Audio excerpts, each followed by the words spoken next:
Bonjour les amis, j'espère que vous allez bien. Nous sommes le mardi 2 avril 2024 et je vais vous présenter l'actu crypto de ce début de semaine. On parlera de l'actu générale, du XRP, de Ondo Finance et du Telcoin et mes prévisions de prix pour Telcoin à la fin du bullrun. Et pour terminer, beaucoup de symbolisme et la petite minute complotiste. On va commencer par regarder la situation du marché. La dominance est à 51,7. Ça serait bien que ça descende pour que ça descende un peu sur les altcoins pour qu'on puisse en profiter. Pour l'instant, eh bien le marché il est bien rouge, ça a bien chuté pour le Bitcoin. L'extreme grid, on est à 79. Le volume dans la journée a monté de 42%. Par contre, la market cap a perdu 6,42%. Tout est en baisse, le SP500 moins 0,26. Bon, bien sûr, évidemment, l'or qui continue à croître et bon, doucement, mais on est à 2257 dollars.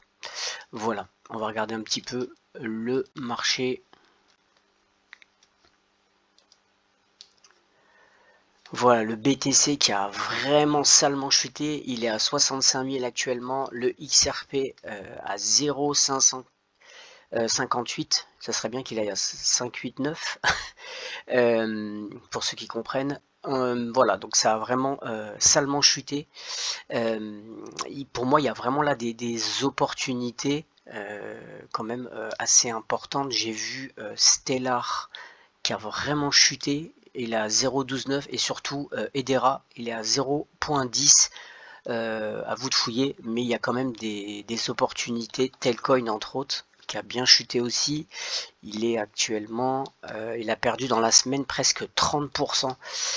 Voilà. Donc on va commencer par l'actualité générale. Et vous avez la Paris Blockchain Week qui tout simplement, on va regarder ça, qui est entre le 9 et le 11 avril au carrousel du Louvre. Vous avez une vue détaillée là du carrousel du Louvre. Juste en passant, je vais encore faire le complotiste, mais si vous regardez plein de monuments ou plein d'endroits, vous verrez, si vous regardez d'en haut, d'une vision d'en haut, vous verrez tout simplement des choses, vous verrez des symboles en fait, voilà, que vous allez regarder, que ce soit la Maison Blanche ou d'autres endroits, vous verrez Carrousel du Louvre, etc. Vous verrez et c'est pas pour rien. Voilà, donc je m'égare un peu, mais on va donc regarder donc si vous avez des sponsors. Et là pour les sponsors, on va regarder un petit peu. C'est sur 2 jours uniquement, c'est pas la première année que la Paris Blockchain. Et on peut voir que donc c'est les sponsors, il y a Stellar, Circle et les deuxièmes sponsors les plus importants c'est XRP Ledger, Edera, BitGet Wallet, Bitpanda, Amazon, BingX, voilà. Après vous en avez d'autres, hein. Il y a les tokens aussi, voilà, je vous laisserai regarder. On va continuer. Alors bien sûr, il y a Ripple. Hein. Ripple sont là et je pense qu'ils vont bien sûr parler durant ce summit. Voilà, on va continuer l'actualité. On a tout simplement une création sur le Bitcoin, de réseau Bitcoin de Runes. La fonctionnalité de Rune est basée sur le concept de Runestone, qui sont des messages de protocole enregistrés dans les sorties de transactions Bitcoin. Donc maintenant, il y avait déjà les ordinals, et là maintenant, vous avez tout simplement les runes. Donc ce qui est important en fait de comprendre juste sur les runes, en fait, ça va juste permettre une interopérabilité, tout simplement. Là, on va lire une autre caractéristique qui est introduite par Rune et le concept de frappe qui implique la génération de nouvelles unités. Les mints peuvent être ouverts ou fermés avec certaines règles régissant leur opération. Cette approche permet l'émission contrôlée de Rune et maintenant la transparence et l'équité dans tout l'écosystème. Donc en fait c'est surtout que ça permet, là c'est marqué ici, chaque unité de rune est la même contrairement aux inscriptions uniques. Cette fonctionnalité fait de rune un jeton interchangeable. C'est juste ce que je dis, de l'interopérabilité adaptée à une utilisation dans une variété d'applications cryptographiques. Les runes sont identifiables par des ID qui sont textuellement écrits. Voilà. Donc c'est tout simplement pour avoir une interopérabilité, pouvoir se positionner, se greffer et greffer des dApps. Voilà. Donc ça peut être intéressant à faire un peu des recherches dessus sur ce nouveau protocole.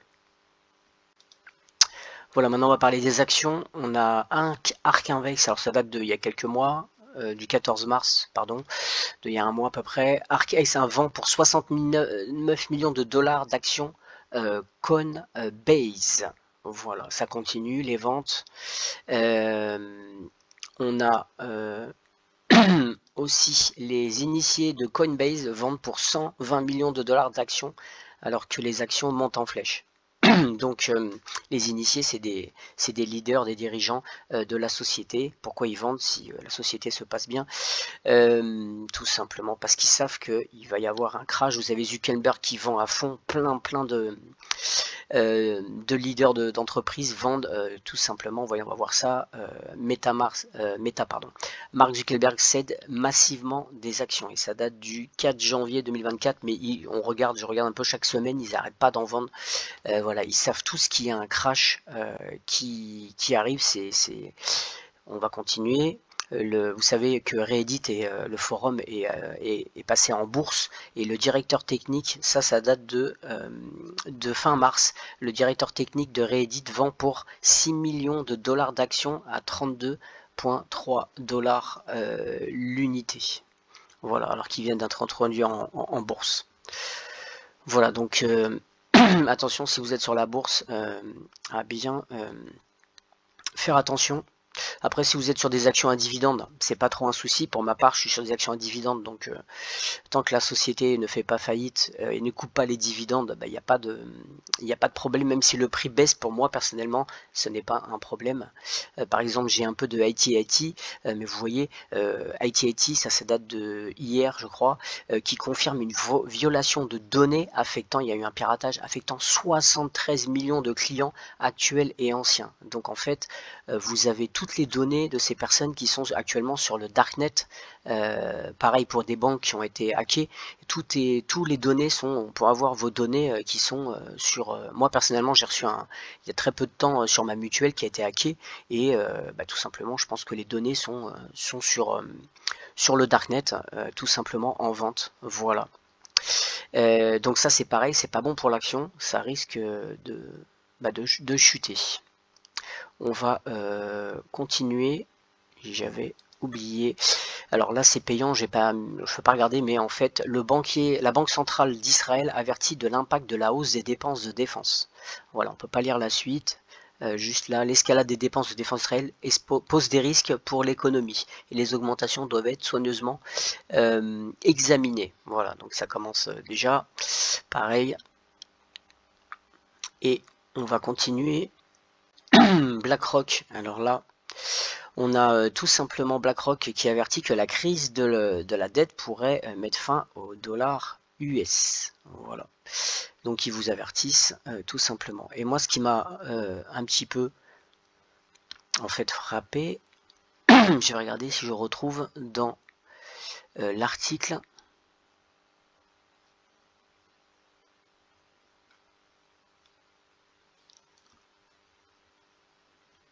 Voilà, c'est ça.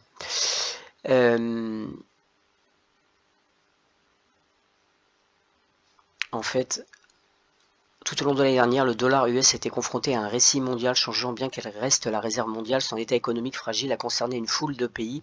Cela a conduit beaucoup à chercher à diversifier leur avoir, beaucoup acquérant de l'or.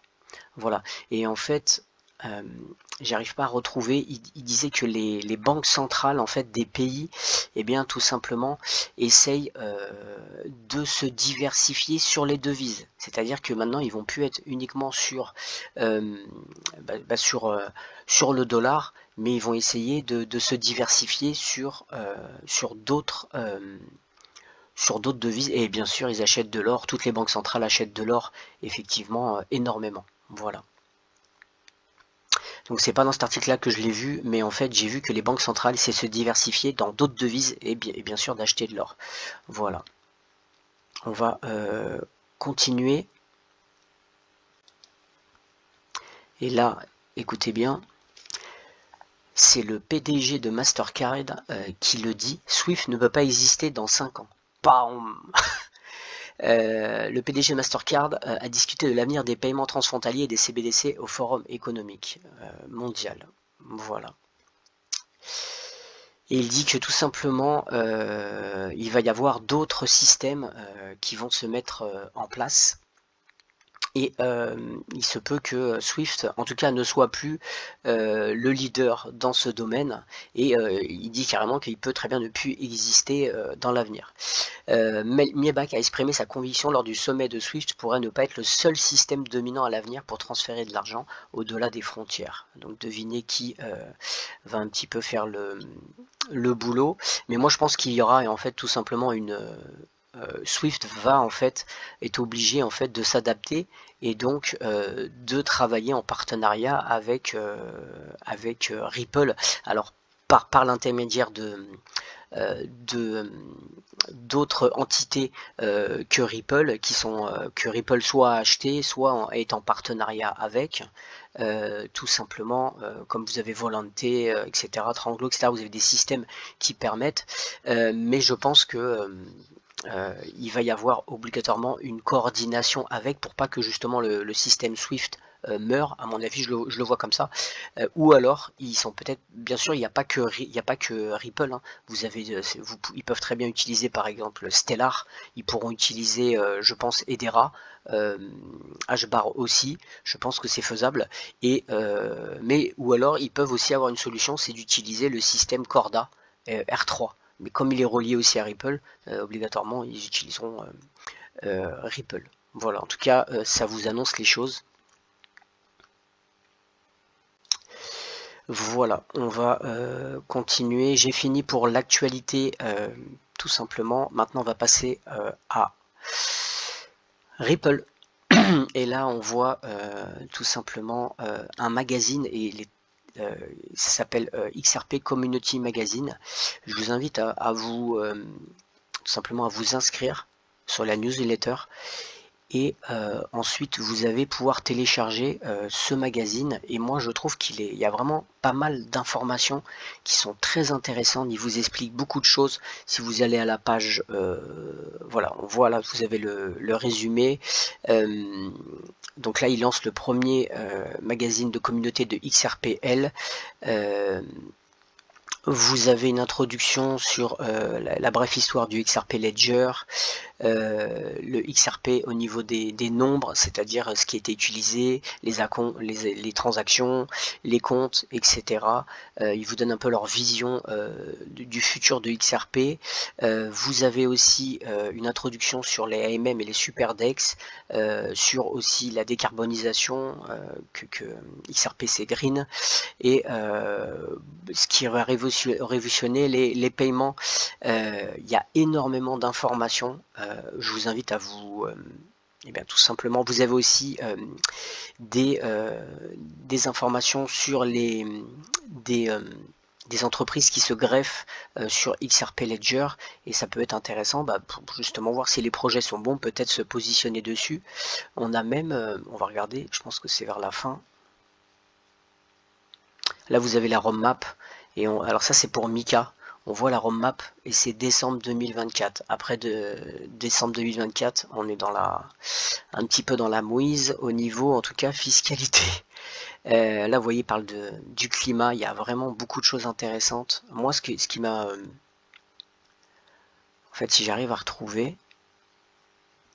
Ouais, c'est ce projet Aquarium Residency où en fait, eh bien, vous pouvez tout simplement, c'est sur Paris, et vous allez pouvoir tout simplement, eh bien, si vous avez un projet et que vous voulez être sur l'XRP Ledger, vous allez pendant 2 jours, ils vont vous aider, ils vous hébergent en France et vous allez pouvoir tout simplement eh bien, ils vont vous aider. Je vais juste aller cliquer dessus pour voir si on peut voir quelque chose. Voilà, ça s'appelle XRPL Residency et là actuellement c'est jusqu'au 15 mars 2024. Je vais voir si 24.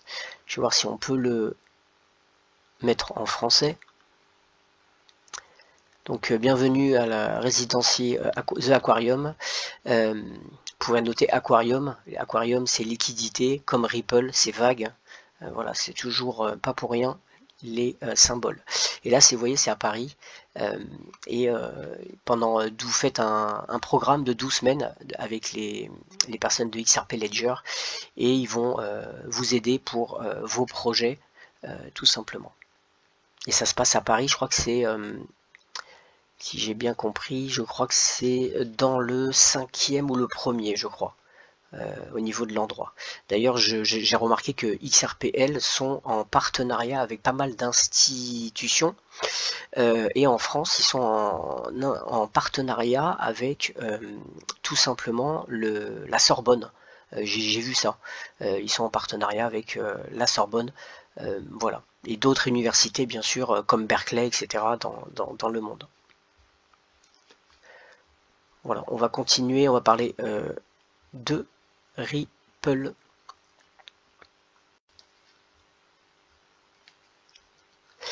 Alors, un analyste dit que XRP peut terminer à 43 $. Le célèbre analyste de marché EGRAG a récemment mis en lumière la clôture de XRP du premier trimestre 2024, attirant l'attention sur une éventuelle poussée vers un prix de 43 $. Je vais pas tout lire, mais en résumé, il explique un petit peu les endroits où ça peut se décanter. C'est-à-dire que ça commencerait par à 0,75, ensuite la deuxième étape à franchir, ce serait 0,93, ensuite ça serait son nouvel ATH qui est à 3 et quelques, et ensuite eh bien ça pourrait être 6,4, la nouvelle barre. Alors lui se bat sur les Fibonacci et après il dit que ça peut aller jusqu'à 43. 43. Après, c'est de la spéculation. De toute façon, pour l'instant, ce token, c'est de la spéculation. Il n'y a pas encore d'utilité vraiment. Le prix est un petit peu manipulé. Donc, personnellement, je ne dis pas qu'il se trompe. Je dis juste qu'il faut des paramètres. Pour que arriver à 43 $, il faudrait déjà que le procès se termine, que les AMM commencent à fonctionner, qu'il y ait pas mal de liquidités qui rentrent dans les AMM. Et je pense aussi qu'il faudrait que ça peut vraiment faire effectivement aller très vite. C'est eh bien même si je suis pas pour, un XRP ETF. Ouais, là par contre je serais d'accord que ça peut aller à 43 $, voire même un petit peu plus. Mais sinon, personnellement, je le vois aller entre 10 et 30 $. Mais après, s'il y a des choses qui se rajoutent comme l'XRP, un ETF, etc., oui, je pense qu'il peut effectivement aller plus haut. Mais déjà, s'il va même à 20 $, moi, personnellement, je suis très content. Même si c'est pas sa valeur, hein, c'est ses valeurs spéculatives, parce qu'il n'y a pas d'utilité. Mais avec l'utilité, ce token, c'est des milliers de dollars qu'il vaudrait. Quand l'utilité en 2030, quand toute l'utilité sera là, je peux vous dire qu'avec les trilliards qui rentrent ça serait des milliers de dollars. Mais pour l'instant, on n'en est pas là, puisqu'il n'y a pas encore d'utilité, de réglementation, etc. Donc c'est juste de la spéculation, mais il faut en profiter. Voilà, on va pas attendre 2030. Enfin, en tout cas, moi personnellement, je vais pas attendre 2030 pour prendre des gains sur ce token.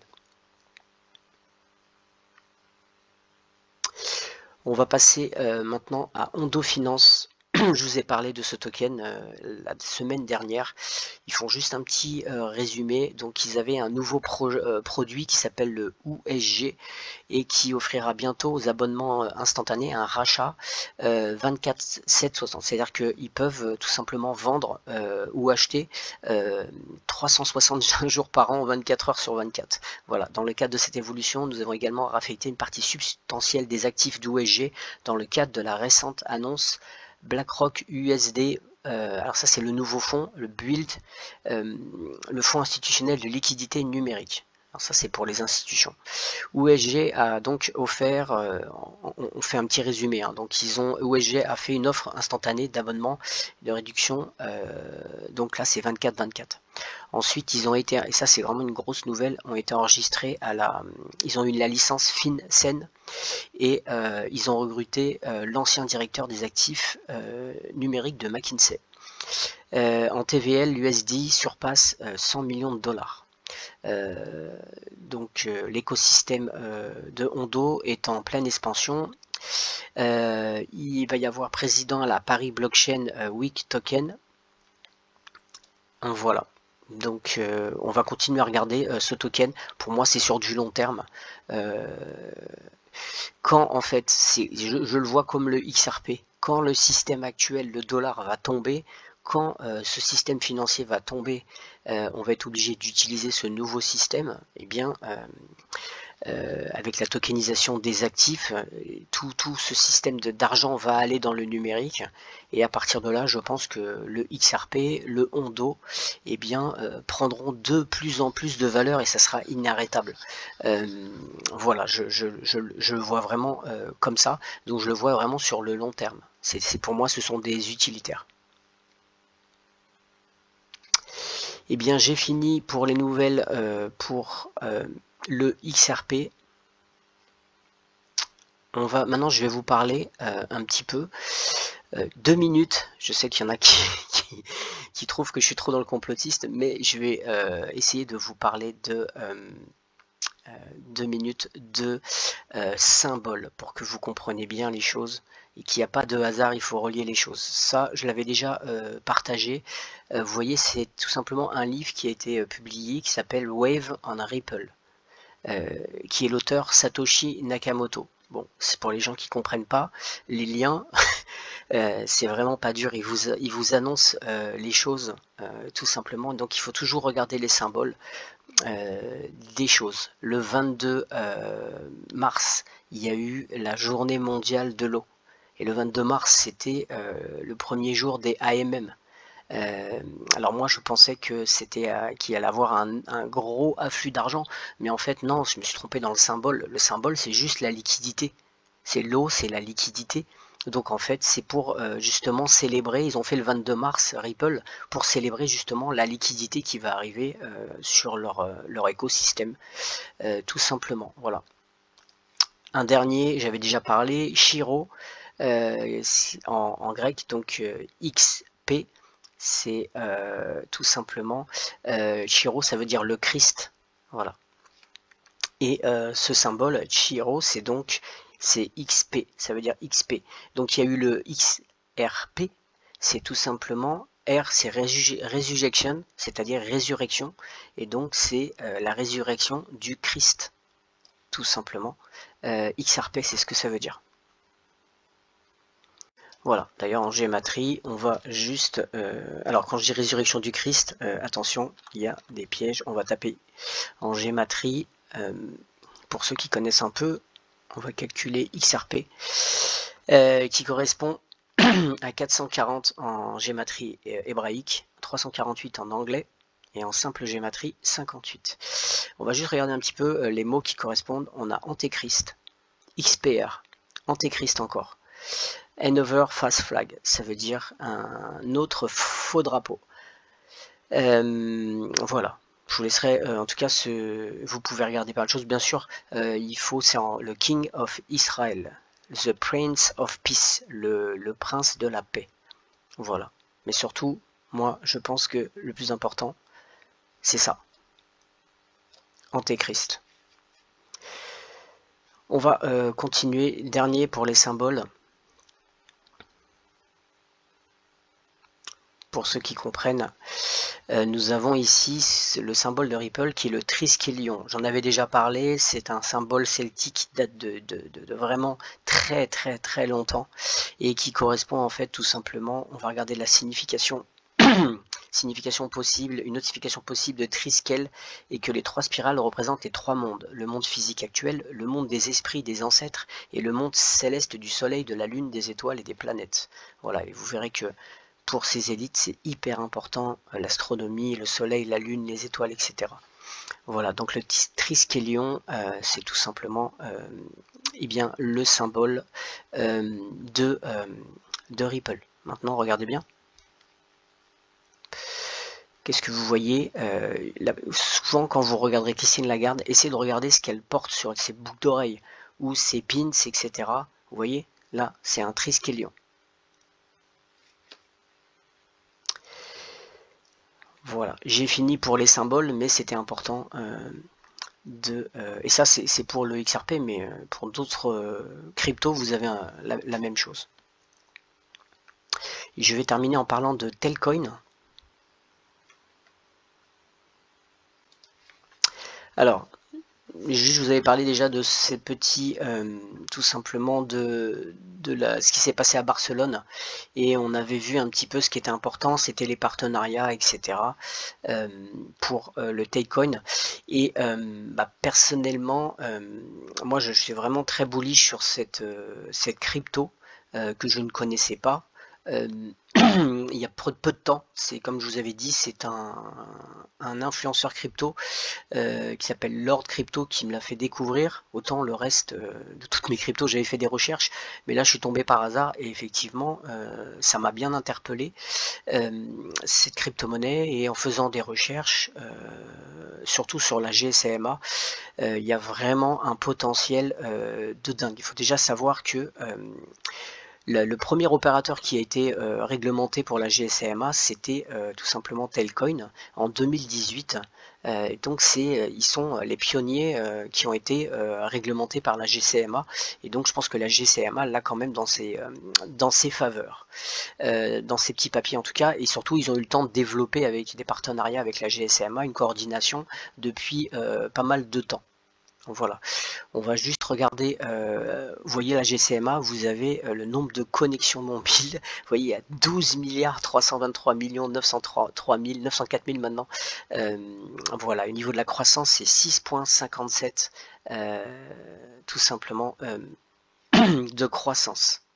Voilà, si on clique, là on a d'autres chiffres, c'est le nombre d'abonnés mobiles, regardez, 5 milliards 650 200 voilà, ceux qui sont abonnés à la GCMA.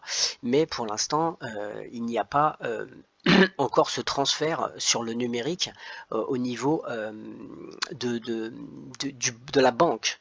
C'est-à-dire que pour l'instant, il n'y a pas eu encore ce transfert numérique des fonds sur le téléphone, comme si les applications mobiles pouvaient être tout simplement une banque. Et pour l'instant, en fait, on a la GSMA qui travaille avec 219 pays.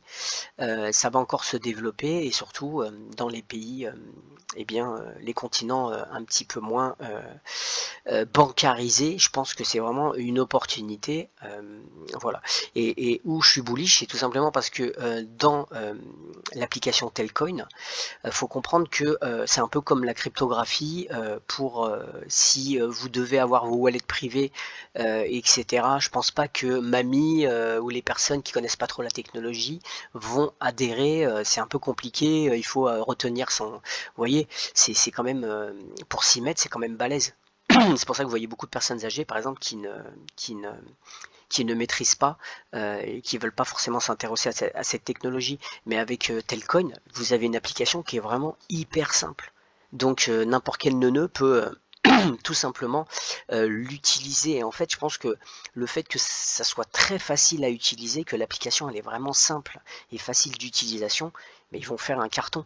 Et donc je pense personnellement que c'est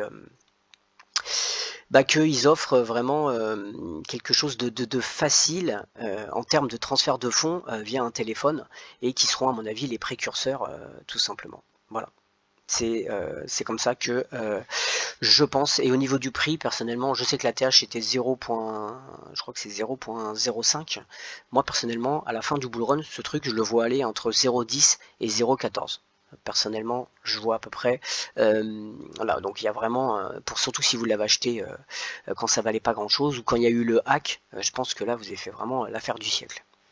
Voilà, j'ai fini pour Telcoin. Je voulais juste encore vous montrer quelque chose par rapport au symbole, et je vais vous présenter tout simplement une chaîne qui s'appelle Parlons peu, parlons bien. C'est quelqu'un que je suis souvent parce que moi personnellement, que ça soit dans la crypto ou quoi que ce soit, je regarde beaucoup les symbolismes. Bien sûr, j'étudie les projets, mais je regarde aussi le symbolisme parce que c'est important de relier les choses. Parce que ces gens-là, ils relient justement, ils font des rituels et donc ça nous permet de comprendre les choses et de voir aussi, moi ça me permet de voir si je me plante pas aussi sur certains investissements parce qu'ils vous annoncent les choses.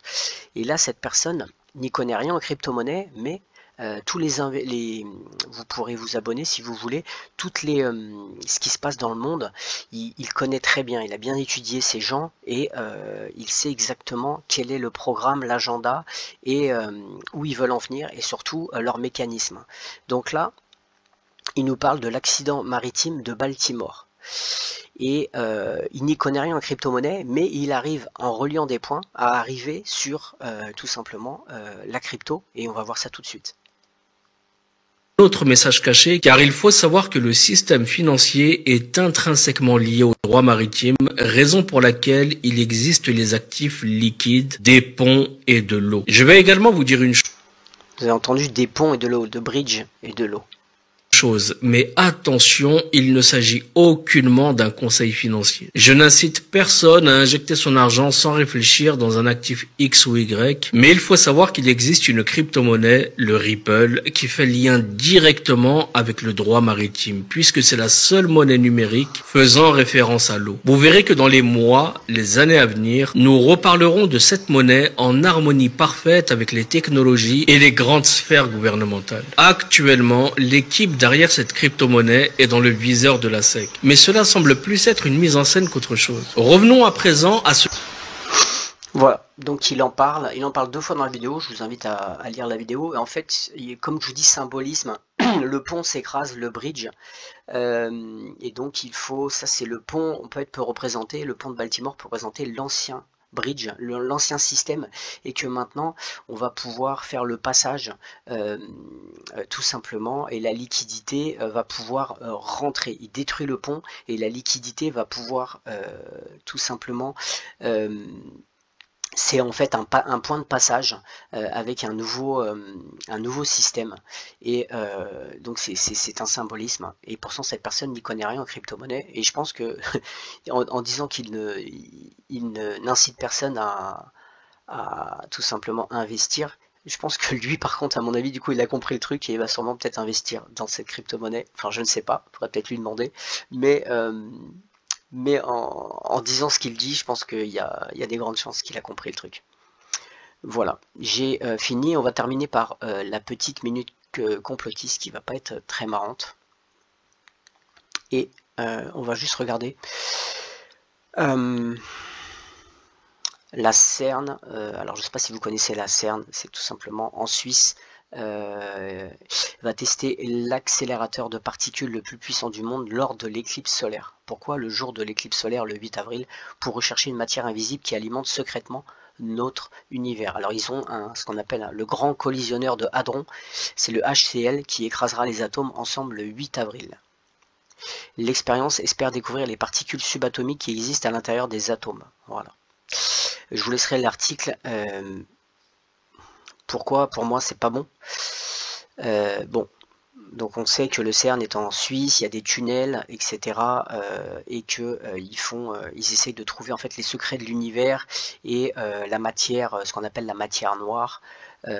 Mais attention, c'est aussi des portails dans un autre monde, c'est des portails et donc c'est tout simplement ils cherchent en fait à ouvrir des portails par le biais de physiciens en fait, des chercheurs.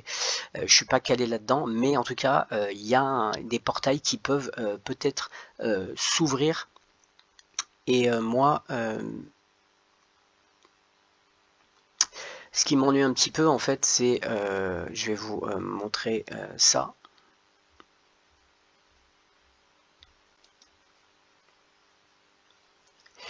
Donc ça c'est le 10 mars 2015. Des particules ont été injectées avec succès dans le LH2 Weekend traversant 3 secteurs de l'œil. Donc ils ont fait des essais en fait tout simplement. Par exemple en 2015, mais ils en ont fait plusieurs. Ils ont fait des essais donc. Et là on voit que c'est en mars, milieu mars 2015. Et là je vais pas tout simplement rien dire. Je vais juste vous laisser. Je vais souligner. Je vais pas parler. Voilà, donc ça c'était le 25 avril 2015. Et en fait, si vous faites la reliance entre les essais et ce genre de choses, vous comprendrez. Donc pourquoi je suis pas très bullish sur ces essais, c'est que je vous invite à observer ce qui se passera après au niveau des catastrophes naturelles, enfin soi-disant naturelles, dans le monde. Voilà. Une dernière chose, en parlant justement du CERN, je vais juste vous mettre une petite minute, vous allez comprendre. Ça c'est l'inauguration du tunnel suisse de Gotthard qui est juste à côté et qui relie avec le CERN. She joins us now watching the ceremony. I was just saying there, Imogen, this very enjoyable spectacle with dancers, and I presume some people that have taken part in the project as well, shows just how immensely proud the Swiss are of this tunnel for so many reasons.